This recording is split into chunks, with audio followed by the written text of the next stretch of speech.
ஓம் சரவண பவ. பாலும் தெளிதேனும் பாகும் பருப்பும் இவை நாளும் கலந்துனக்கு நான் தருவேன். கோலம் செய் துங்க கரிமுகத்து தூமணியே, நீ எனக்கு சங்கத்தமிழ் மூன்றும் தா. டிவோட்டி நேஷன் அன்பர்கள் அனைவருக்கும் ஆதித்ய சுவரலட்சுமியின் ஆத்மா வணக்கங்கள். இந்த பதிவு ஜூலை மாதம் கோள்களின் கோச்சார் நகர்வை வைத்து 12 ராசிக்கும் என்ன மாதிரியான பலாபலன்கள் நடக்கவிருக்குது என்பதை துல்லியமான பதிவுகளாக 12 பதிவுகளாக காணவிருக்கிறோம். ஜூலை மாதம் என்பது ஆனி 17 முதல் ஆடி 15 வரை இருக்கக்கூடிய நாட்கள் ஜூலை மாதம். ஏன்னா சூரியன் 2 ராசிகள்ல பயணிப்பாரு. டிரான்சிட்ல எல்லா கோள்களும் பயிற்சியாகி உட்கார்ந்து இருக்கிறாங்க. எல்லாரும் ஆவலோட எதிர்பார்த்து கொண்டிருக்கிறீங்க ஒவ்வொரு மாதத்துல என்னெல்லாம் நம்மளுக்கு நடக்க போகுது. ஏன்னா பெரிய கிரகங்கள், கர்ம கிரகங்கள்லாம் டிரான்சிட் ஆயிட்டாங்க. நிறைய பேருக்கு ஜாக்பாட் சொல்லியிருக்கிறோம். நிறைய பேருக்கு அதிரடியான திருப்பங்கள், மாற்றங்கள்லாம் நடக்கும். அப்ப எங்களுக்கு இந்த மாசம் என்ன நடக்கும் அப்படின்னு ஆர்வமா காத்து கொண்டிருக்கிறீங்க. இந்த பதிவுகள்ல ஒவ்வொரு ராசிக்கும் வழிபாடுகள், வாழ்வியல் செயல்பாடுகள்லாம் சொல்லியிருக்கு. அந்த வழிபாடுகள்லாம் பின்பற்றி உங்களுடைய வாழ்வை சிறப்பாக வளமாக்கி கொள்ளுங்கள். சிம்ம ராசி சிம்ம லக்னத்திற்கான ஜூலை மாதத்திற்குரிய பலன்களை காணவிருக்கிறோம். சிம்ம ராசிக்கு இந்த மாதம் குருவுடைய பார்வை ப்ரொடெக்ஷன் அவங்களை கூட்டிட்டு வந்தது. மாத முற்பகுதியில திறம்பட களமிறங்கி நம்ம வெற்றி வாய்ப்பை பெற்றுக்கொள்றோம். ஏன்னா மாத பிற்பகுதியில 12ஆம் இடத்துக்கு வந்துடும். புதன் ஏற்கனவே 12ல இருக்கிறாரு. தேவையான செலவு, தேவையில்லாத செலவு, எதிர்பார்த்த செலவு, எதிர்பாராத செலவு இதெல்லாம் கொடுத்துருவாரு. குருவுடைய பார்வை, சூரியன் குரு சேர்க்கை மாத முற்பகுதியில 11ல் சூரியன் இருக்கும் பொழுது எடுக்கக்கூடிய அனைத்து விதமான செயலும் வெற்றி வாய்ப்பை பெற்று தரும். சிம்மம் சிகரத்தை தொடும் அப்படின்னு சொல்லலாம். நீங்க என்னென்ன சாதிக்கணும்னு நினைக்கிறீங்க? அஷ்டம சனியை கண்டெல்லாம் மஞ்சு நடக்க கூடாது. ஏற்கனவே சொல்லியிருக்கிறேன். சிம்மம் யாருக்கு தில்லா கிளம்புறாங்கிறாங்களோ, யாருக்கு கான்ஃபிடன்ட் இருக்குதோ அவங்களதான் இறைவன் சோதிப்பார். உங்களை என்ன சோதிச்சாலும் தங்கத்தை குறை சொல்ல முடியுமா? தங்கத்தை சுட சுடதான் அது இன்னும் இதுவாகும். இந்த காலகட்டம் தொழில நல்ல மாற்றங்கள், தொழில நல்ல ஒரு முன்னேற்றங்கள், நீங்க கேட்டது, நீங்க படிச்ச படிப்புக்கேற்ற ஒரு வேலை, இதெல்லாம் உங்களுக்கு ரொம்ப சிறப்பாகவே இருக்கும் அப்படின்னு சொல்லலாம். நல்ல ஒரு பொருளாதார முன்னேற்றம், வாழ்க்கையில அடுத்த கட்டத்துக்கு போறது, இதெல்லாம் ரொம்ப சிறப்பாகவே இருக்கும். உங்களுடைய தொழிலையும் உங்களுடைய முன்னேற்றத்திலையும் மட்டும் கவனம் வைங்க. இந்த காலகட்டம் நிறைய குழப்பம் வரும், நிறைய ஒரு விரக்தி மனப்பான்மை வரும், நிறைய என்னடா இது, நம்ம ஒரு கஷ்டப்பட்டு ஒரு முடிவெடுக்கிறோம், அது வேற மாதிரி போகுது அப்படின்ற சிந்தனைலாம் வரும். அதையெல்லாம் கலைந்து விடுங்க. இந்த காலகட்டம் உங்களுடைய கொள்கை, உங்க குறிக்கோள், அதை மட்டும் நோக்கி உங்களுடைய பயணம் இருக்கட்டும். அது இளைஞர்களாக இருந்தாலும் சரி, அது மாணவர்களாக இருந்தாலும் சரி, அது இல்லத்தரசிகளாக இருந்தாலும் சரி. ஏன்னா 10ல் இருக்கக்கூடிய சுக்கிரன் உங்களுக்கான ஒரு நல்ல ஒரு வழியையும், ஒரு உத்வேகத்தையும், ஒரு தன்னம்பிக்கையையும் இதெல்லாம் கொடுத்து உங்களுக்கான ஒரு பொருளாதார வருவாய், ஒரு பொருளாதார முன்னேற்றம், உங்களுக்கு அடிப்படை தேவைகள், வசதிகள், உங்களுக்கான ஒரு தொழிலில் ஒரு சிறப்பான மாற்றங்கள் எப்படிலாம் போன்றது ஒரு ஊக்கமும் ஒரு உந்து சக்தியையும் கொடுத்துருவார் சொல்லலாம். திருமணம் சார்ந்த விஷயங்கள்லாம் உங்களுக்கு குழப்பமா இருக்கும். உங்க குடும்பத்து உறுப்பினர்கள் முடியும். அஷ்டம சனியில திருமணத்தை நான் பெருசா ஊக்கப்படுத்துவது கிடையாது. ஏன்னா திருமணம் என்பது எதிர்ஜாதக கூட்டு விளைவு. இப்பயே ரிலேஷன்ஷிப் எல்லாம் பார்த்தீங்கன்னா நம்ம அந்த உறவு நம்ம எதிர்பார்த்த அந்த உறவு கிட்ட ஒரு எமோஷனல் பாண்டிங்லாம் கிடைக்காதுதான் சொல்லுவேன் நான் சிம்மத்துக்கு. ரொம்பலாம் அஃபெக்ஷன்லாம் வச்சுட்டு போயிட்டு நீங்க ரொம்ப கஷ்டப்படாதீங்க. ஏன்னா இது ரொம்ப உணர்வு பூர்வமானது. யாரையாவது ரொம்ப பிடிச்சிச்சுன்னா டவுன் எடுத்தாயிடும். நீங்க உங்களை நேசிங்க. ஃபர்ஸ்ட் நீங்க உங்களை நேசிக்கிறத நீங்க ஃபாலோ பண்ணுங்க. எப்போ நான் சொல்லியிருக்கேன், உங்களை நீங்க நேசிக்கும் போது தான் மற்றவங்க உங்களை நேசிக்க ஆரம்பிப்பாங்க. உங்களை நீங்களே சுய அப்ரிசியேஷன் பண்ணும்போது தான் மற்றவங்களும் பண்ணுவாங்க.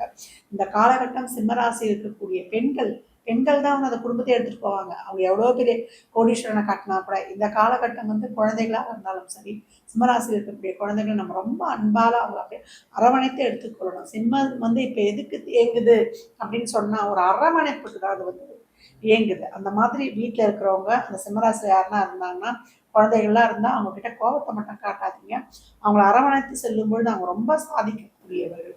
இன்னும் மாத பிற்பகுதியெல்லாம் சூரியன் வந்துட்டா இன்னும் ஏற்கனவே லக்னத்திலே செவ்வாய்க்கு இருக்காரு. ரொம்ப அந்த ஒரு அக்ரெசிவா, ஒரு கோபம், ஒரு ஆக்ரோஷம், அதெல்லாம் மட்டுப்படுறதுக்கு அப்படியே 24 மணி நேரமா உங்களுக்கு பிடிச்ச தெய்வத்துடைய அந்த திருநாமங்களை உச்சரித்து கொண்டே இருங்க. மற்றபடி உங்களுடைய ஃபோக்கஸும் கான்சன்ட்ரேஷனும் உங்களுடைய முன்னேற்றத்தை நோக்கியே இருக்கிற மாதிரி பண்ணிக்கோங்க. உங்க உடல் ஆரோக்கியத்துல கவனம் வைத்துக் கொள்ளுங்க. உங்க உடல்ல ஒரு நரம்பு சம்பந்தப்பட்ட பிரச்சனை, ஒரு எலும்பு சம்மந்தப்பட்ட குறைபாடு, ஒரு சிலருக்குலாம் இந்த ஸ்பைனல் கார்டு பிரச்சனை, அதே போல் நம்ம சாப்பிடக்கூடிய உணவு, இஎன்டி சம்மந்தமான பிரச்சனை, நரம்பு சம்மந்தப்பட்ட பிரச்சனை, நான் நின்றுக்கிட்டே வேலை செய்கிறவங்களுக்குலாம் அந்த பிரச்சனை வந்துடும். அதெல்லாம் வந்து அதில் கவனம் இருப்பது, காரமான உணவுகளை எடுத்துக்கொள்ளாமல் இருப்பது, டெய்லியும் தேவையில்லாத சிந்தனைகள் வருது, அதெல்லாம் கலைந்து விடணும்.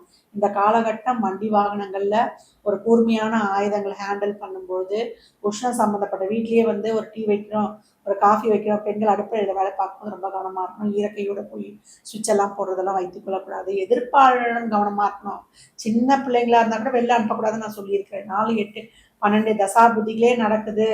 இதே ஒரு பெரியவங்களா இருக்கிறீங்க, உங்களுக்கு உறவு கிரகங்களே நடக்குது, வேற லக்னம் ராசியா இருக்கிறீங்க, புதன் சுக்கரன் செவ்வாயெல்லாம் தசா நடக்குது, உங்களுக்கு இங்கே இண்டிகேட்டே சொல்லிடுறேன். அப்படிலாம் இருக்கும்போது பெண் பிள்ளைகளை உஷாராக பார்த்துக்கணும். நீங்களே ஒரு 40, 45 வயதை கடந்துட்டீங்கன்னா எதிர்ப்பாளர்களிடம் ரொம்ப கவனமாக இருக்கணும். வண்டி பிரயாணங்கள்ல, இரவு நேர பயணங்கள்ல. மற்றபடி இந்த மாதம் சிம்மம் வந்து சிறப்பாக களமிறங்கி சிகரத்தை தொடும். பொருளாதாரத்திலையும் அவங்க தொழிலையும் அவங்களுக்கான ஒரு அதிகப்படியான ஒரு ஏற்ற முன்னேற்றம், வெளிநாட்டு வேலை வாய்ப்பு அனைத்துக்குமே ரொம்ப சிறப்பு. மாத முற்பகுதியில் செஞ்சிருங்க. மாத பிற்பகுதியில் அப்படியே கவனமாக அமைதியாக அலாட்ட உடல் ஆரோக்கியம், டெய்லியும் 1 hour பயிற்சி, அதே போல் உங்களுடைய ரொட்டீன் வாழ்க்கையில் என்னென்ன உங்ககிட்ட இருக்கிற குறைகளை நிவர்த்தி பண்ணிக்கிறது, கோபத்தை குறைத்து அப்படியே மௌனம் சர்வார்த்த சாதகம், கண்மூடி செவி மூடி வாய் மூடி கோபத்தை குறைச்சிட்டாலே அமைதியாக இருந்தால் உங்களுக்கு வந்து பிரச்சனை வந்த வேகத்திலே போயிடும். அடக்கமாக இருந்தால் பிரச்சனையே வராது.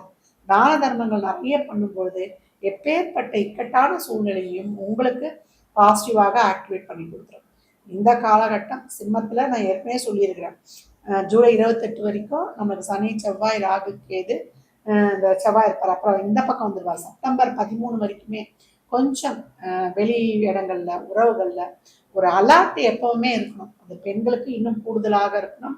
ஆண்களும் சரி, எல்லா விஷயங்கள்லையுமே ஒரு கோபத்தில் ஒரு முடிவெடுத்துடக்கூடாது. வேலை செய்கிற இடத்துலையும் சரி, இல்லை வெளியில் உறவுகிட்டையும் சரி, உங்களுடைய பொருட்களை பாதுகாப்பதிலும் சரி, ஒரு அடுத்தவங்கிட்ட ஒரு புது ஆட்கள் கிட்ட புதுசாக ஒருத்தர்கிட்ட பழகிறோம்னா ரொம்ப அவேராக இருக்கணும்.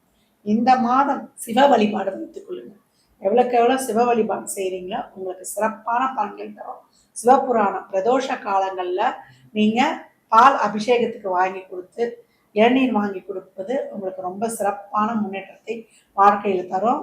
எப்போ வந்து உங்களுக்கு பிடித்த திருநாமங்களை சூரிய வழிபாடு எப்பவும் பண்ணணும். ஞாயிற்றுக்கிழமையில சூரிய வழிபாடு பண்ண பண்ண பண்ண சிம்மம் வந்து சிறப்பான மகத்தான வெற்றியை பெறும். இனிமேல் அடுத்து வரக்கூடியதெல்லாம் ஆவணி மாதம்லாம் வந்துடும். எப்போவுமே இப்பன்னு கிடையாது, இந்த மாதம் பண்ண சொன்னாங்கல்ல, எப்போவுமே சிம்மம் வந்து சூரியனை வழிபட ஞாயிற்றுக்கிழமையில பெரும்பாலும் விரதம் இருந்தால் ஓகேம்மா, அன்னைக்கு தானம்மா ஏதாவது நாங்கள் கொஞ்சம் வாய்க்கும் வயிற்றுக்கும் போடுவோம் நான்வெஜ்ஜு, இல்லை நான்வெஜ் பிரியர்கள் இந்த சிம்மம். ஆனால் இறைவனை வணங்கிட்டு தாராளமாக சாப்பிடுங்க. ஏன்னா சாப்பிட்றதுலாம் நம்ம உடலும் உள்ளமும் சுத்தமாக இருந்தால் போதும், மற்றதெல்லாம் இறைவன் பார்த்துப்பார். நம்ம எண்ணங்கள் தூய்மையாக, நேர்மறை எண்ணங்களும் நேர்மறை செயல்பாடுகளும் உங்களை இந்த மாதம் சிறப்பான பாதையில் அழைத்து செல்லும் அப்படின்னு சொல்லலாம். உறவுகள் கிட்ட உடல் ஆரோக்கியத்துல உங்களுடைய எமோஷனலை கட்டுக்கோப்பா, கோபத்தை குறைத்து வேகத்தையும் குறைத்து அறிவோடு, அறிவுதாங்க செயல்படணும், மனசு செயல்படக்கூடாது. அறிவும் மனசும் ஒன்னா பயணிக்கும் போதுதான் நம்ம சிறப்பான வெற்றியை காண முடியும். இந்த பலன்கள் கோள்களின் கோச்சார நகர்வு வைத்து சொல்லப்பட்டிருக்கு. உங்க சுய ஜாதகத்துல இப்ப என்ன மாதிரியான டிரான்சிட்ல தசாபதி போகுது, அது எதற்காக உங்களுக்கு வந்து ரொம்ப பாசிட்டிவா ஆக்டிவேட் ஆகுது என்றதெல்லாம் உங்களுடைய சுய ஜாதகத்துல அதை வந்து நமக்கு பொருளாதாரம் நல்லா ஒன்னே நமக்கு அதுக்கு குரு செயல்பட போறாரா, இல்லை நம்ம திருமணம் குழந்தை பாக்கியம் தானே, இதெல்லாம் அதை பார்க்கும்போது தான் நம்ம இன்னும் வந்து கூடுதலான பலன்களை நம்ம தெளிவாக பெற்றுக்கொள்ளலாம். சிம்ம ராசி லக்னக்கார அன்பர்களுக்கு என் மனமார்ந்த வாழ்த்துக்களை தெரிவித்துக் கொள்கிறேன். 12 ராசிக்காரர்களும் இந்த ஜூலை மாதம் வழிபட வேண்டிய ஒரு சில முக்கியமான ஒரு விசேஷ வழிபாடுகள் என்னன்னு கேட்டிங்கன்னா, ஜூலை மாதமே நம்மளுக்கு ஆணி ஆடி 2 மாதமும் இணைந்து வருவது தான். இந்த ஜூலை மாதத்துல வந்து 1ஆம் தேதி ஆணி 17 ஆணி திருமஞ்சனம், நடராஜருக்கு சிறப்பு அபிஷேகம் ஆராதனைகள் நடைபெறும். ஏன்னா வருடத்துல ஒரு குறிப்பிட்ட நாட்கள் மட்டும்தான் அவருக்கு இந்த நிகழ்வு நடைபெறும். அன்றைய தினத்துல நடராஜரை வழிபடும் போது காலை தூக்கி ஆடுபவனே என்னை கை தூக்கி விடப்பா, வாழ்வின் அடிமட்டத்தில் இருக்கவங்க கூட வாழ்வில் வந்து ஏற்றங்களை காணலாம். தொழில் சரியில்லை, எனக்கு குடும்பத்தை நிறைய பிரச்சனை, என் வாழ்க்கையில முன்னேற்றமே இல்லைன்றவங்க அருகில் இருக்கக்கூடிய சிவ ஆலயங்களுக்கு சென்று வில்வ இலை கொடுத்து அபிஷேகத்துக்கு ஏதான பொருள் உங்களால் என்றதை வாங்கி கொடுத்து அன்றைய தினம் ஒரு தான தர்மம் செய்யும்போது வாழ்வில் மிகச் சிறப்பான ஏற்றத்தை காணலாம். இது ஜூலை 1ஆம் தேதியே செவ்வாய்க்கிழமையே வருது. செவ்வாய்க்கிழமை சிவ வழிபாடெல்லாம் பண்ணும்பொழுது நம்மளுடைய பூர்வ ஜென்மாவில் செய்த கடன், அந்த கடனே தீர்ந்துடும். நம்ம வாங்கின கடனை தீர்ந்துடும், நம்மளுடைய பிறவி கடனும் தீர்ந்துடும். ஜூலை 4ஆம் தேதி நமக்கு சக்கரத்தாழ்வார் ஜெயந்தி வருது. அது வெள்ளிக்கிழமை. அந்த சக்கரத்தாழ்வார் ஜெயந்தி நம்ம போய் அந்த ஆலயங்களில் வழிபடும் பொழுது நமக்கு கண் திருஷ்டி, நம்மளுக்கு யாராவது ஒரு நெகட்டிவா அந்த பிளாக் மேஜிக்லாம் பண்ணிட்டாங்க அப்படின்னு சொல்லுவோம் இல்லையா, உடல் ஆரோக்கிய குறைபாடு, இதெல்லாம் தீர்த்து கொள்ளலாம். ஒரு துளசி வாங்கிட்டு போய் அங்கே கொடுக்கறது, ஒரு நெய் தீபம் ஏற்றி சக்கரத்தாழ்வாரை மனதார பிரார்த்தனை செய்யும் போது நமக்கு சிறப்பான பலன்கள் கிடைச்சிடும். இந்த மாதம் ஆடி அமாவாசை ரொம்ப சிறப்பு. ஆடி 8 நம்மளுக்கு ஜூலை 24, அது நம்மளுக்கு வியாழக்கிழமை அன்று வருது. அன்றைய தினம் நீத்தார் கடமையை செய்வது, அன்றைய மாலை நம்ம குலதெய்வ வழிபாடு செய்வது, இதெல்லாம் நம்ம குடும்பத்தில் இருக்கக்கூடிய அனைத்து விதமான தோஷங்களையும் போக்கிடும். பித்ரு தோஷங்களையும் போக்கி நம்ம இல்லங்களில் நல்ல சிறப்பான நிகழ்வுகள் நடைபெறுவதற்கும் வளமான வாழ்க்கை வாழ்வதற்கும் உதவி புரியும் அப்படின்னு சொல்லலாம்.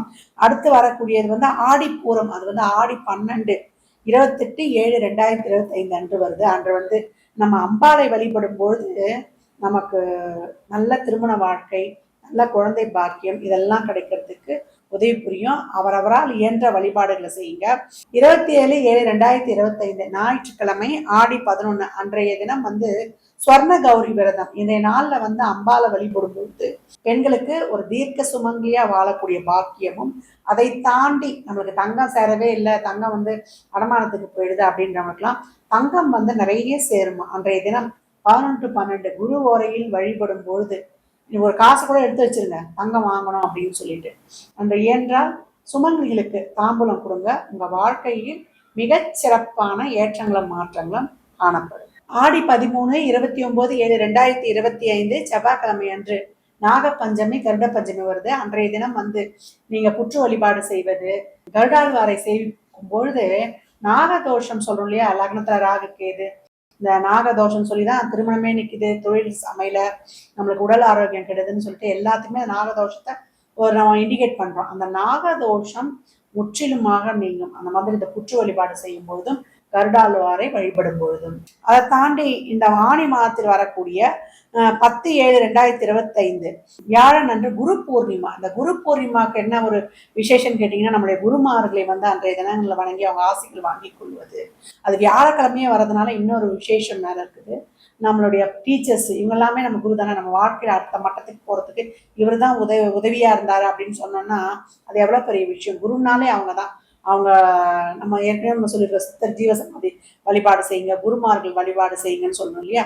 அந்த மாதிரி ஆன்மீக பெரியவர்களை சித்தர் ஜீவசமாதி வழிபாடு செய்யும் போது நம்மளுக்கு கற்றுக் கொடுத்த டீச்சர்ஸ், நம்மளுக்கு குருவா இவங்களை பின்பற்றுறவங்க, அவங்கெல்லாம் வழிபடும் பொழுது குருவுடைய தோஷமே போயிடும். அன்றைய நாள்ல குழந்தைகளுக்கு தேவையான பொருட்களையும், அவங்க படிப்புக்கு ஒரு உதவி, அதையும் வாங்கி கொடுக்கலாம். குருமார்களை நம்ம போய் பார்த்து அவங்களுக்கு தேவையானது, அவங்க ஒரு இயலாத சூழல்ல இருக்காங்கன்னா அவங்களுக்கு தேவையான பொருட்களையும் வாங்கி கொடுத்து அவங்கள சர்ப்ரைஸ் பண்ணி அவங்க கிட்ட பிளெஸிங்ஸ் வாங்கி போது குருவுடைய தோஷமே போயிடும் அப்படின்னு சொல்லலாம். அதே போல ஆணி 24/8/7/2025 செவ்வாய்க்கிழமை அன்று ஜேஷ்டாபிஷேகம்னு சொல்லிட்டு ஒரு சிறப்பான தினம் வருது. அன்றைய தினம் கோயில்ல இல்லை உங்களுக்கு விருப்பப்பட்ட தெய்வத்துக்கு ஒரு அபிஷேகத்துக்கு தேவையானது வாங்கி கொடுக்கும் பொழுது நம்ம வாழ்க்கையில் இருக்கக்கூடிய அனைத்து வித கர்மாக்களும் நீங்கி வாழ்க்கையில் அடுத்த கட்ட பலநிலைக்கு நம்ம உயர்வோம். இதை யார் யாருக்கு என்னென்ன வழிபாடுகளை பின்பற்ற முடியுதோ தாராளமாக பின்பற்றுங்க. அது மட்டும் இல்லை, ஆடி அமாவாசைக்கும் ஆடி பூரத்துக்கும் ஒரு தனிப்பதிவு கொடுக்குறேன், அதையும் பின்பற்றி உங்க வாழ்க்கையை வளமாக்கி கொள்ளுங்கள். இதில் சொல்லியிருக்கின்ற அனைத்து விதமான வாழ்வியல் செயல்பாடுகள், இறை வழிபாடுகளை நம்பிக்கையோடு பின்பற்றும் போது உங்க வாழ்க்கையில் மிகப்பெரிய பூமை நீங்க கண்கூடாக பார்க்கலாம். நிறைய பெரியவங்க கிட்ட பிளெஸிங்ஸ் வாங்கிக்கோங்க. நல்லதையே நினைச்சு நல்லதையே செயல்படுத்தி நல்ல வழியிலே செய்யும்போது நமக்கே ஒரு ஒரு தன்னம்பிக்கை தைரியம் வந்துடும். எல்லாருக்குமே நம்ம உதவி பண்ணும்பொழுது, மனமோந்து பண்ணும்பொழுது சூரியன் சிறப்பாக ஆக்டிவேட் ஆயிடுவாரு. ஆடி மாதத்துல எல்லாம் சூரியனுடைய நகர்வு அப்படியே 3-4 அப்படின்ற இடத்துக்கு வரும். அதனால ரொம்ப சிறப்பாக இருக்கும். அதனால எல்லாரும் பின்பற்றுங்க. இந்த பதிவை நீங்க பார்ப்பதோடு மட்டுமல்லாமல் தங்கள் உற்றார் உறவினருக்கும் பகிருங்க. மற்றும் ஒரு சிறப்பான பதிவில் சந்திக்கும் வரை தங்களிடமிருந்து விடைபெற்றுக் கொள்வது ஆதித்ய சொர்ணலட்சுமி. இறையருளால் அனைத்தும் நிறைவாகும்.